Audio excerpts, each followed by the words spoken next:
Drive-through democracy. Drive-through democracy. Nelson Akeredolu.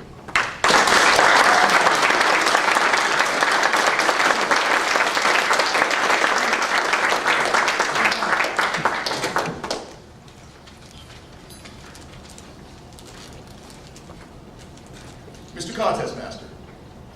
Good evening, fellow Toastmasters.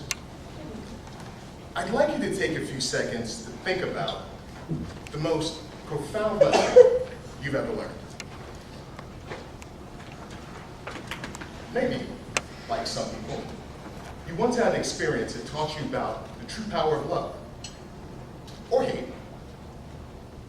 Maybe you learned the benefit of hard work, or maybe you just learned to let go and have fun. You see, our lives are filled with a myriad of experiences that shape us. A chain of profound moments and lessons that make up the bedrock of who we are as individuals. But while most people just carry these lessons around like gold-plated baggage, very few of us ever give much thought to where we learn those lessons.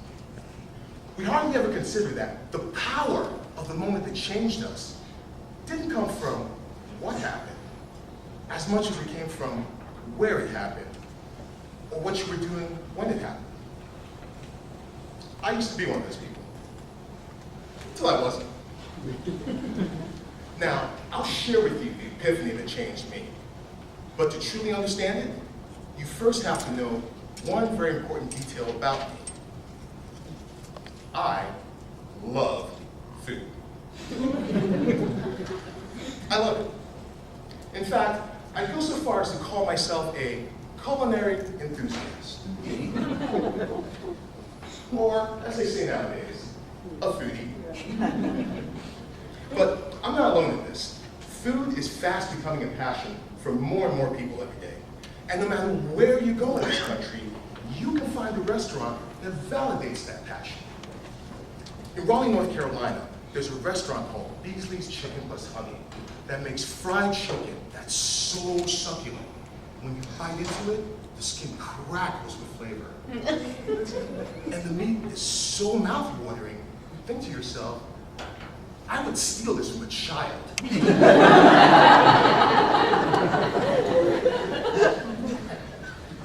And in Chicago, there's a restaurant called True that makes a fish and cream sauce dish that's so rich and silky, you would swear the fish was born in marinade. Their place is that great. And then, there are places like this. Yes, McDonald's. The golden arches. As a food lover, I used to disdain McDonald's. It was one of those places I only ever went to when I was short on time or low on cash. But all that changed when, in my own profound moment, in the drive-thru of the McDonald's, I learned the secret of democracy. I learned what makes our country work.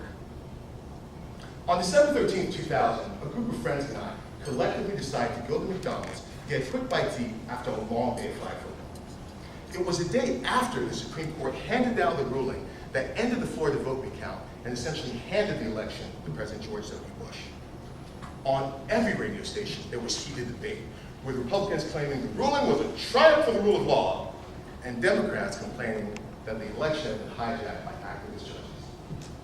Now, in many countries, an election that contested would result in massive protests and even rioters squaring off with tanks and soldiers in the streets of major cities. But here, all was quiet. As a nation, the only war we were having was a war of words. As we drove, my friends and I began to ask, why?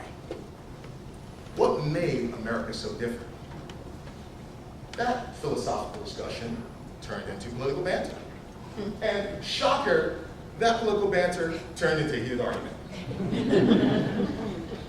We argued and we agitated all the way to McDonald's and even continued in the drive-thru as we placed our order.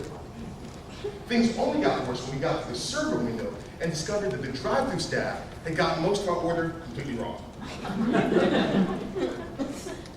Now hungry and angry, our political differences exploded into a full-blown shouting match. Things were getting ugly and fast. But then, a funny thing happened. As we argued, we began trading meal items rather than going back through the drive-thru. As we forced to be traded Big Macs for Big and Tasties, things slowly began to calm down. Within a few minutes, with our mouths filled with fries and our bellies filled with Coke, it became almost as if our argument never even happened. While the yelling on the radio droned on and on and on. With food in front of us, we were now content. Not satisfied because our orders were wrong, but content. That's when it hit me.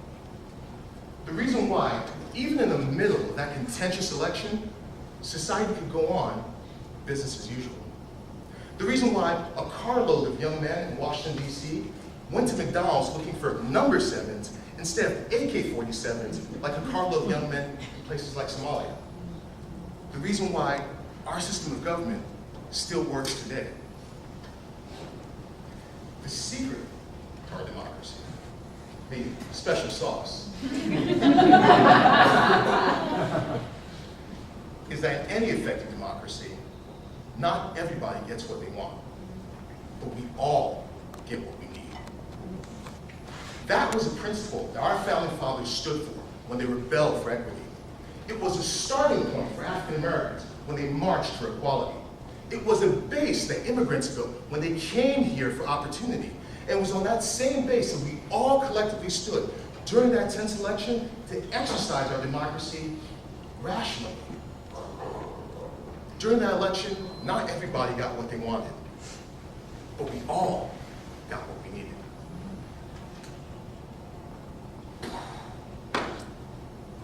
Some of our best and brightest have spent thousands earning degrees in politics or years working in government before they grasped that simple but elusive solution. I was lucky enough to get it on Wednesday afternoon for the price of filet of fish. So like me, if you adore fine food, you'll probably never really love McDonald's. But like me, every time you see those golden arches, I want you to think about the lessons that I learned and think about what you can do every day in your own lives to help keep our democracy healthy. Because you may not want a Big Mac, but a stronger country, that's something we can all take to go. Mr. Contest Master.